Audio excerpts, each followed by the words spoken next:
نحمدہ و نصلی علی رسولہ الکریم اما بعد فاعوذ باللہ من الشیطان الرجیم بسم اللہ الرحمن الرحیم مولا صلی وسلم دائما ابدا علی حبیبک خیر خلق کلہم۔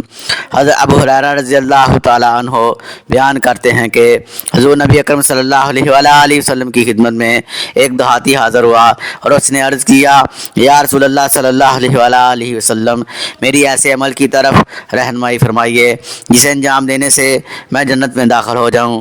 آپ صلی اللہ علیہ وآلہ وسلم نے فرمایا، اللہ تعالیٰ کی عبادت اس طرح کرو کہ عبادت میں اللہ تعالیٰ کے ساتھ کسی کو اس کا شریک نہ بناؤ، فرض نمازیں اور مقررہ زکوٰۃ ادا کرو اور رمضان مبارک کے روزے رکھو۔ اور صحابی نے کہا، اس ذات کی قسم جس کے قبضہ قدرت میں میری جان ہے، میں ان احکام پر کوئی اضافہ نہیں کروں گا۔ پس جب وہ شخص واپس جانے کے لیے مڑا تو آپ صلی اللہ علیہ وآلہ وسلم نے فرمایا، جو کسی جنتی کو دیکھنے کی سعادت حاصل کرنا چاہے تو اسے دیکھ لے۔ مجھے اچھی ویڈیو کے لیے چینل سبسکرائب کریں، ویڈیو کو لائک اور شیئر کریں، اپنی رائے کا کمنٹ میں اظہار کریں۔ شکریہ۔